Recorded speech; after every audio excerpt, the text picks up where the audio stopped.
Hindi ko in-expect, no, na madaming choices is yung Honda ADV 160.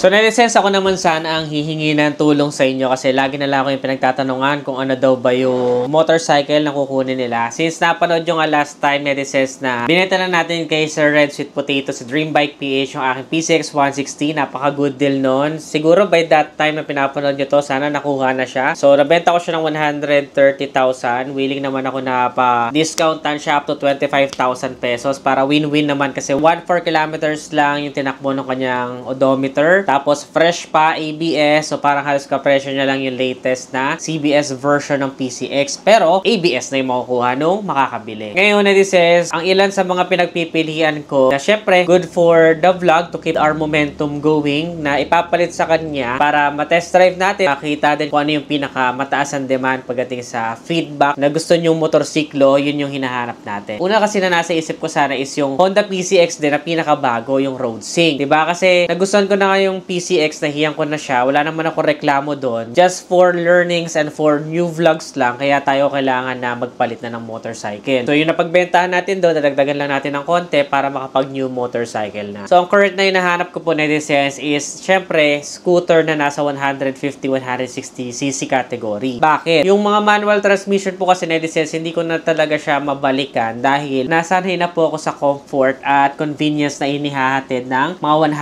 160cc na scooter. Dahil dun pa lang po sa compartment, lalagyan ng gamit ay napaka-convenient na po nun. Tapos kapag nilagyan mo pa ng top box, mas madami ka nang makakarga at may lalagay or mabibitbit every time na may ride kayo. So, isa yun sa mga non-negotiable ko na sa pagkuha ng motorcycle. At the same time, kung bakit nasa 150-160cc naman, yun naman kasi yung napapansin ko na kapag nagra-ride ay hindi ka na mapag-iiwanan. Lalong-lalo na kapag kailangan ng overtaking power ng motorsiklo. So, yung mga nasa ganung displacement po, kayang-kaya na niyang sumabay sa facing ng ride at hindi ka na mag-aalangan sa overtaking. Pero syempre, doble ingat pa rin and preventive pa rin dapat tayo mag-ride with complete gears. So yun na nga, doon naman sa PCX na designs, ang ganda lang kasi may upgrade siya doon sa Road Sync na functionality. Yung iba naman nagustuhan na may cover na yung kanyang pinaka-handlebar, mas naging premium tignan at saka naging mas simple na lang po yung kanyang pinaka-headlight, which is very appealing to me kasi gusto ko yung mga ganun lang very minimalist pero ang lakas ng dating na headlight. Yun nga lang, syempre, galing na nga tayo sa PCX and na-test drive din natin yung PCX. So, I'm aiming na baka sana iba naman. So, ilan sa mga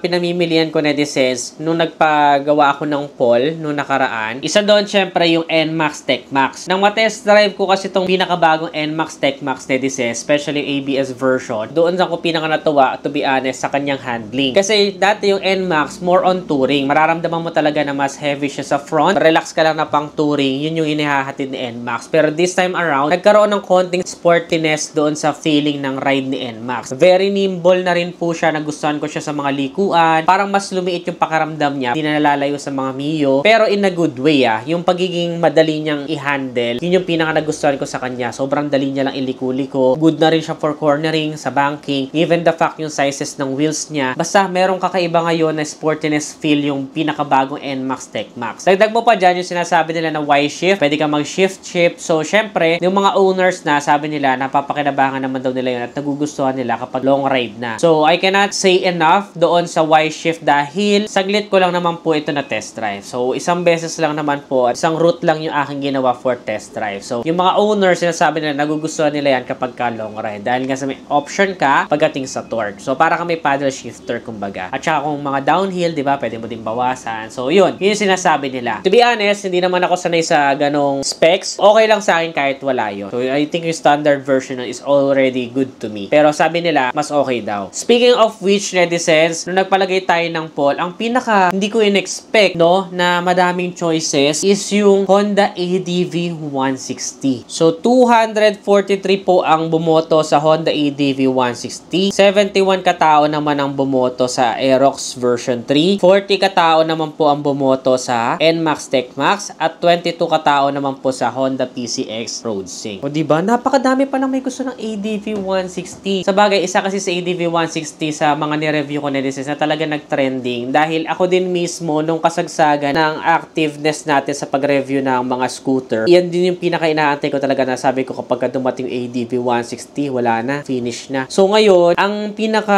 pumipigil lang sa akin para sa ADV 160 netizens is yung bali-balita. Bali-balita lang to. Hindi naman sobrang solid pa nung evidence ko. Mga bali-balita lang kasi nung nakaraan nung binenta ko to kay Red Sweet Potato, naandun yung mga club ng ADV 160. So sinasabi nila na may lalabas na nga daw na bagong ADV 160. Pero current pa lang na chismis ay yung road sync lang yung may dadagdag at saka mga new colorway. Actually, yung new colorway pa lang sapat na eh. Pero syempre, major upgrade din yung road sync. Pero yun nga, kung walang facelift na magaganap, netizens, makapagdiwang pa rin yung mga naka-ADV 160 ngayon. Dahil hindi nila kakailanganin mag-upgrade. Pero yun nga, kung bibili ako ng ADV 160 ngayon, edi aantayin ko na kung may bagong lalabas, diba? So, isa rin yan sa option ko na since meron naman akong bago na scooter na si Burger, yung aking Bergman Street na kulay pula, ay pwede naman akong makapag-antay pa at hindi ko muna gastusin yung aking pinagbentahan kay PCX. So, ang mangyayari, mag-aantay tayo kung may lalabas nga ba na ADV 160. Pero sa totoo lang, bitin nga lang yung options ko eh. Kasi napakarami din po nag-comment ng ADV 350 naman. So, nag-comment nila ADV 350 netizens. Ang ano ko lang, syempre, kagaya ninyo, no? Tao lang din tayo. Nasa akin din yung panghihinayang na syempre, 350cc lang siya. Hindi siya pwede sa expressway. Pero also, we have to consider the fact na ginawa nga siya sa ibang bansa. Eh, sa kanila naman, walang mga expressway legal na motorcycle eh. Kaya, yung 350 sa atin bitin, sa kanila, sakto lang. Yun nga lang, sa atin, syempre, parang yung presyo niya, medyo mga pang big bike na rin eh. Tapos, hindi ka pa makapasok sa expressway. Well, yung iba, baka makapasok, pero syempre, dapat mabuti tayong ehemplo dahil motovlogger tayo. Eh, hindi naman tayo yung pwedeng pasimuno na ipapasok natin yan sa expressway. Dahil may mga nakikita ko before, mga off-cam na mga nakakapasok na X-Max 300, di ba? Eh, yung pa kaya ang ADV 350, sigurado may mga makakapasok din dyan. Pero yun nga lang, syempre, that's not legal, so hindi natin yan pwedeng suportahan. So, yun, kayo na bahala dyan pag nahuli kayo, di ba? Pero yun nga, sayang kasi talaga, 350 siya. Pero kung ako lang, netizens, nung test drive ko yung Kymco na 360cc, bitin din yun pang express, pero nakakatuwa kasi mas mabilis ka talaga makakarating from point A to point B kapag ka ganun kataas yung displacement ng maxi scoot mo. Kaya di ako nagtataka kung bakit yung driver namin noon sa Bali, Indonesia ay naka X-Max din siya. Diba? Kung wala lang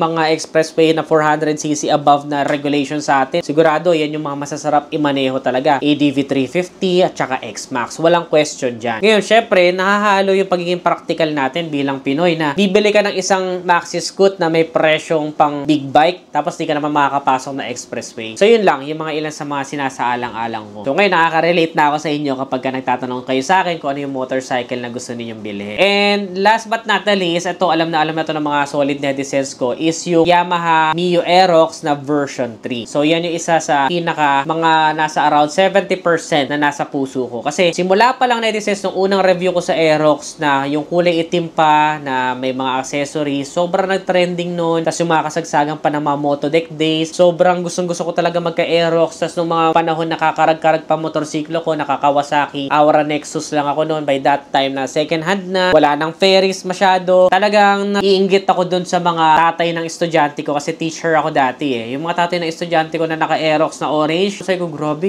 yaman naman nito. Kasi di ko siya talaga afford eh. Kaya parang nilulook up ko talaga siya. Sabi ko, parang yaman naman nito. Sana balang araw magkaroon din ako ng ganyan. Hanggang sa nagkaroon na ng Aerox version 2, pinahiram tayo ni Sir Red Sweet Potato. Tapos talagang in love ako doon sa Aerox. Sabi ko, parang Aerox talaga yung para sa akin. Dahil sanay ako sa Mio. Nakabili naman ako ng Mio Soul i125 noon. Dahil yun lang yung kinaya ng budget ko. Tapos sabi ko sa sarili ko noon, sabi ko, ba't kaya itong mga to? Bili pa ng bili ng maraming motor. Basta ako, Aerox version 2 lang. Masaya na ako. May gumaganon ako sinasabi noon. Tapos, parang inaadya ng panahon, napunta ako sa NMAX, tapos naging PCX, tapos never pa ako nagka-Aerox NSS. Tapos puro mga 125cc na lang yung mga motorcycle natin. Ang pinaka-jump ko na lang is yung Fortress 400 ko na Expressway Liga na ginagamit ko naman kapag may mga invitation sa akin na breakfast ride, tapos sa mga expressway. So, yun naman yung pinagagamitan ko noon. Kasi, you have to keep in mind NSS na may mga ganun tayong kailangan i-consider dahil nga motovlogger ako. So, may mga invitations, may mga events ako na kailangan puntahan. That's part of my work and business, diba? Kaya never pa ako nagka-Aerox. So, yung Aerox yung mga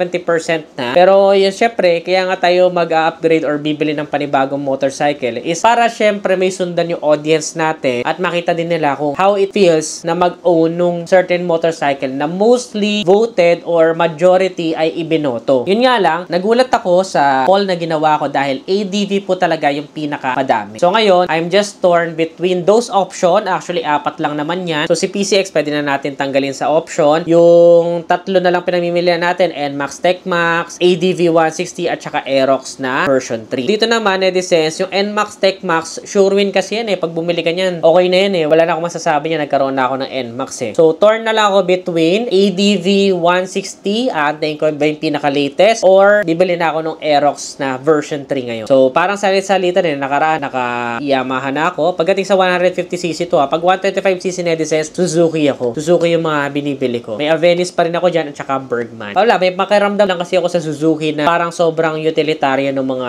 nilalabas nilang bike. Parang good talaga siya for everyday use. Sa ngayon, sa 150cc, 160cc, salita, nag-Yamaha na ako, and then nag-Honda. Ngayon, parang iniisip ko, mag-Yamaha naman ulit, which is yung Aerox. So, never pa nga ako nagka-Aerox. Pero ako, nasa puso ko na says, Aerox naman yung gusto ko matry kasi nakakapag-test drive naman ako ng ADV 160. Yung kapitbahay namin, naka-ADV 160. Yung kaibigan ko, sinabihan ko siya din dati nung nagtatanong siya, anong motor bibiling ko? Sabi ko sa kanya, ADV 160, bumili din siya. Yun yung mga tinest drive ko dati. So, ayun yung mga kino-consider ko, netizens. Pero syempre, gusto ko rin na may part kayo doon sa decision ko kung ADV 160 ba or Aerox. Yun na lang dalawa, no? Para mas ma-narrow down na natin yung choices. Comment nyo naman dyan sa baba, tulungan nyo ko. At sana, mabenta na natin yung PCX. Nandun pa sa Dream Bike PH. At tayin pa natin kung sino ang makakabili. At kapag nabili na yan, pwede na tayo mag-decide kung bibili ba tayo, mag-hold, or hindi bibili at all.